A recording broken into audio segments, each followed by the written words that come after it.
శ్రీ సచ్చిదానంద సమర్థ సద్గురు సాయి మహారాజ్కి జై. సాయి బిడ్డలందరికీ కూడా సాయినాథుని ఆశీర్వాదాలతో నిన్న బాబా గారు ఒక భక్తుడు ఎక్కడికైనా బాబాని నమ్మిన సాయి భక్తులందరికీ కూడా ఎవరైనా ఎక్కడికైనా దూర ప్రాంతం కానీ ఎక్కడికైనా వెళ్ళినప్పుడు మనకంటే ముందుగానే ఆ బాబా గారు అక్కడ దర్శనమిస్తారని మనకి చెప్పుకున్నాం కదా. మరి అలాగే గయా యాత్ర గురించి చెప్పుకుందాం ఈవేళ. బాబాతో పరిచయం కలిగిన కొన్నాళ్ల తర్వాత కాకాసాహిబు తన పెద్ద కుమారుడు బాపు ఉపనయనము నాగపూర్లో నిశ్చయించెను. చూడండి, బాబాతో పరిచయం కలిగి కొన్నాళ్ల తర్వాత కాకాసాహిబు తన పెద్ద కుమారుడు బాబు ఉపనయనమును నాగపూర్లో నిశ్చయించెను. అయితే సుమారది సమయమందు నానాసాహెబ్ చందోర్కర్ తన పెద్ద కుమారుని వివాహము గ్వాలియర్లో నిశ్చయించుకునెను. అప్పుడు కాకాసాహిబు నానాసాహిబు చందోర్కర్లిద్దరూ షిర్డీకి వచ్చి బాబాను ప్రేమతో ఆ శుభకార్యములకు ఆహ్వానించిరి. అదండి. అలా ఆహ్వానించిన తర్వాత శ్యామను తన ప్రతినిధిగా తీసుకుని వెళ్ళుడని. చూడండి, ఇది అంటే మన శ్యామ గారు కాశీ ప్రయాగ యాత్రకి వెళ్తున్నారు, బాబా గారు ముందుగానే వెళ్తున్నారని వస్తుంది ఈ అధ్యాయంలో.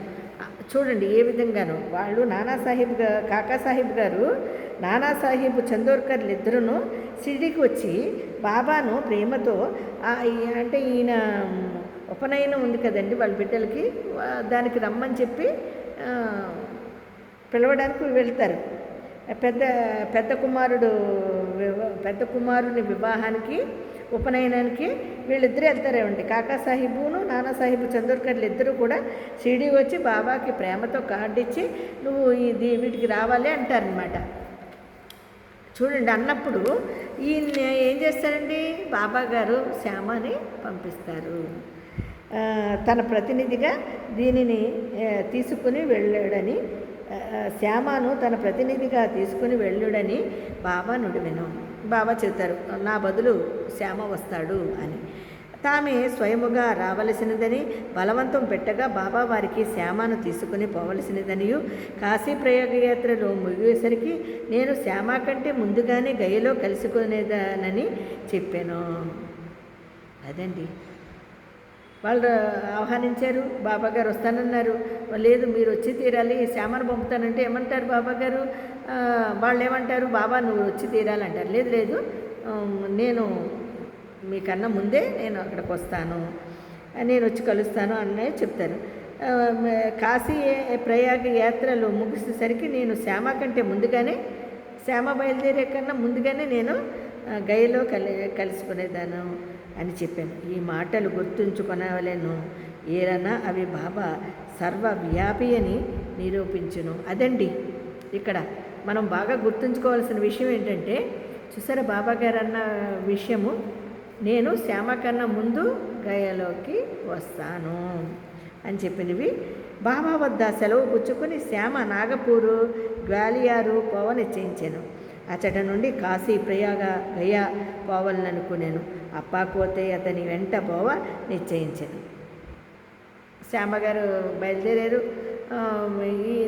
ఈయన వెంట అప్పాకోతే పాటిల్ గారు కూడా బయలుదేరిన తర్వాత వారిరువురును మొట్టమొదట నాగపూర్లో జరుగు ఉపనయనంకు పోయిరి. ముందు ఉపనయనానికి వెళ్ళారు, నాగపూర్లో జరిగేది.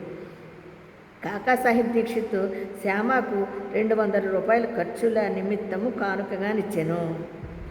కాకాసాహిబ్ దీక్షిత్ గారు ఏం చేశారంటే శ్యామ గారికి 200 రూపాయలు ఇచ్చి ఖర్చు నిమిత్తము కానుకగానిచ్చాను. అచ్చట నుండి గ్వాలియర్ పెండ్లికి పోయిరి. మళ్ళీ అక్కడి నుంచి పెండ్లికి వెళ్ళి ఉపనయనం ఒకటి పెండ్లి ఒకటి ఆహ్వానము. మళ్ళీ ఆ తర్వాత ఉపనయనం అయిపోయింది. ఆ తర్వాత ఈయనకి గ్వాలియర్ వచ్చేసారంటే బయలుదేరిన తర్వాత చూడండి పెండ్లికి పోయిరి. అచ్చట నానాసాహిబు చందోర్కరు శ్యామకు 100 రూపాయలను, అతని బంధువు జటార్ 100 రూపాయలను ఇచ్చిరి. ఎవరికి ఇచ్చారండి?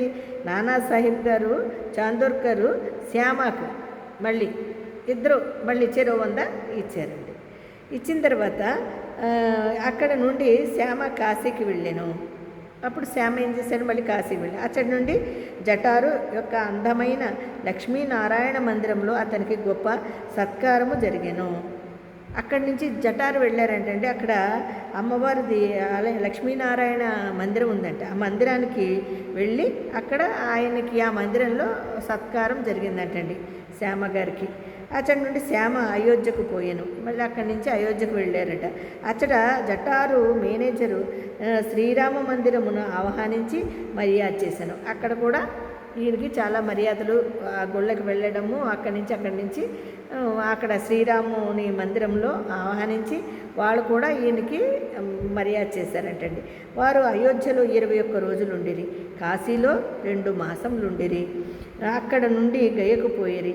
రైలు బండిలో గయలో ప్లేగు గలదని విని కొంచెము చికాకు పడిరి. రాత్రి గయా స్టేషన్లో దిగి ధర్మశాలలో బస చేసిరి. ఉదయమే గయా పండా వచ్చి ఇట్లనెను, యాత్రికులందరూ బయలుదేరుచున్నారు, మీరు కూడా త్వరపడు, అచ్చట ప్లేగు గలదా అని శ్యామ ప్రశ్నించెను. లేదని పండా జవాబు నిచ్చెను. మీరే స్వయముగా వచ్చి చూచుకొనుడనెను. అప్పుడు వారు అతని వెంటనే వెళ్ళి పాండా ఇంటిలో దిగిరి. ఆ ఇల్లు చాలా పెద్దది. పాండా ఇచ్చిన బసకు శ్యామ చాలా సంతృష్టి చెందెను. అచ్చట గల బాబా యొక్క అందమైన పెద్ద పటము అతనికి అన్నిటికంటే ఎక్కువ ప్రీతిని కలుగజేసెను. అది చూసారా? ఇప్పుడు ఆయన ఏం చేశాడండి?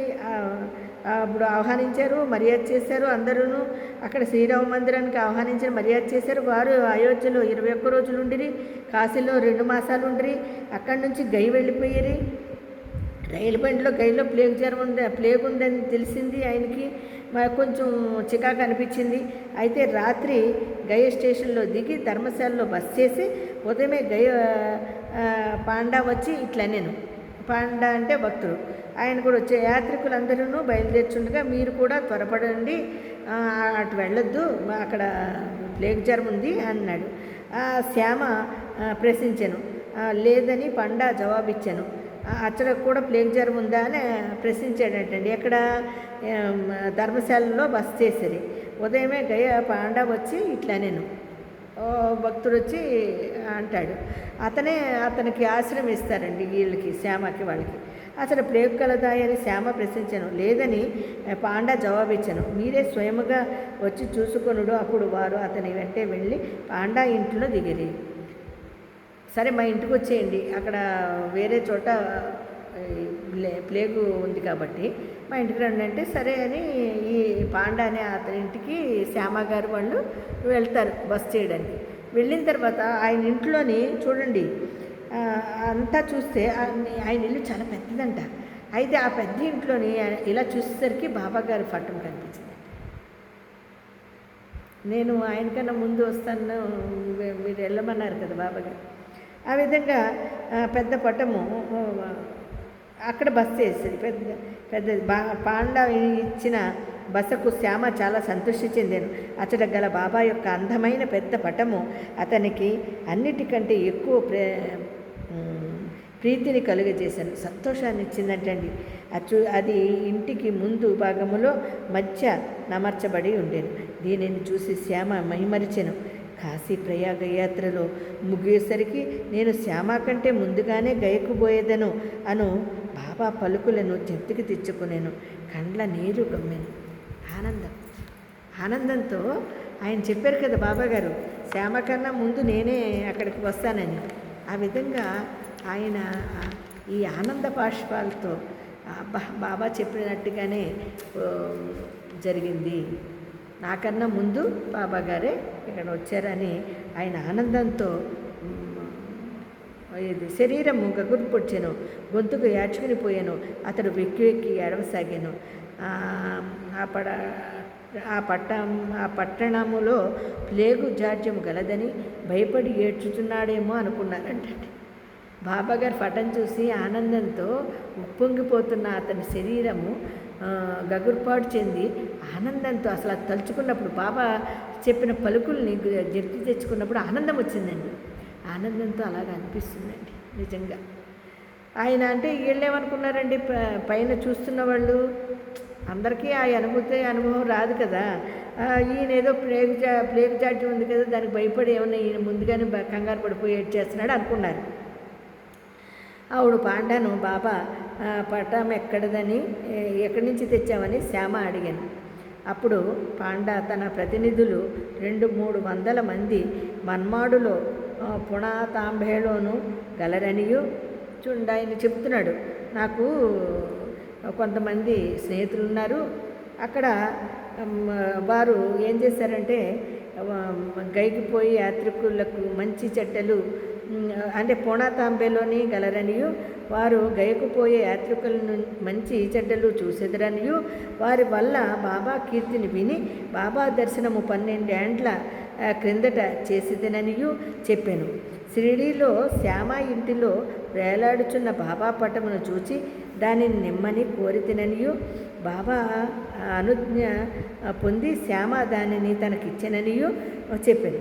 శ్యామ పూర్వము జరిగినంతా జ్ఞప్తి తెచ్చుకునేను. పూర్వము తనకు పటమునిచ్చిన శ్యామయే ప్రస్తుతము తన ఇంట అతిథిగా నుండుట గ్రహించి పాండా మిక్కిలి ఆనందించెను. వారిరువురు ప్రేమానురాగములను అనుభవించి అమితానందమును పొందిరి. శ్యామకు పాండా చక్కని రాజలాంఛనములతో ఓడి స్వాగతమిచ్చెను. పాండా తన ధనవంతుడు. అతడొక్క పల్లకీలో కూర్చుండి శ్యామను ఏనుగు పైన కూర్చుండబెట్టి ఊరేగించెను. అతిథికి తగిన సౌఖ్యములన్నీయును నేర్పరిచెను. అదండి, చూసారా ఇందులో. ఇంతకీ నీ బాబా గారు నీకన్నా ముందు నేను వెళ్తాను గయ అన్నట్టు ఈ పాండా అనే భక్తుడు ఇంట బాబాగారు ఆయనకి బస చేయడము, అక్కడ బాబాగారు పటం ఉండడము, ఆ పటాన్ని ఆ పాండా అనే అతనికి ఎవరిచ్చారండి? శ్యామగారు ఇచ్చారు. ఆ శ్యామగారు మర్చిపోతారు ఎప్పుడో చాలా రోజుల క్రితం. అదే మళ్ళీ ఆయన ఇలాగా మళ్ళీ ఆ చివరికి ఈయనే శ్యామగారు అని ఆయన తెలుసుకోవడము, ఆయనకి చక్కటి లాంఛనాలతో మంచి మర్యాదతో ఆయన గృహాల్లో ఆతిథ్యంతో పాటు ఆయనకి అన్ని రకాలైన సౌకర్యాలు ఇచ్చి ఏనుగు మీద ఊరేగించి ఆయన్ని అతిథిని తగినంత సౌఖ్యాల్ని సమకూర్చారంటండి. అది కదండి బాబా యొక్క గొప్పతనం. చూసారా ఎంత అద్భుత లీలో కదా. మనం కూడా చూడండి బాబా గారిని బాగా విశ్వసిస్తే ఆయన మనం ఎక్కడ వెళ్ళినా మనం వెంటే ఉండి వస్తూ ఉంటారండి. మరి ఈ 46 అధ్యాయంలో మళ్ళీ రేపు కొంచెం ఉంది, రేపు చెప్పుకుందామండి. అంతవరకు అందరికీ సాయిరామండి.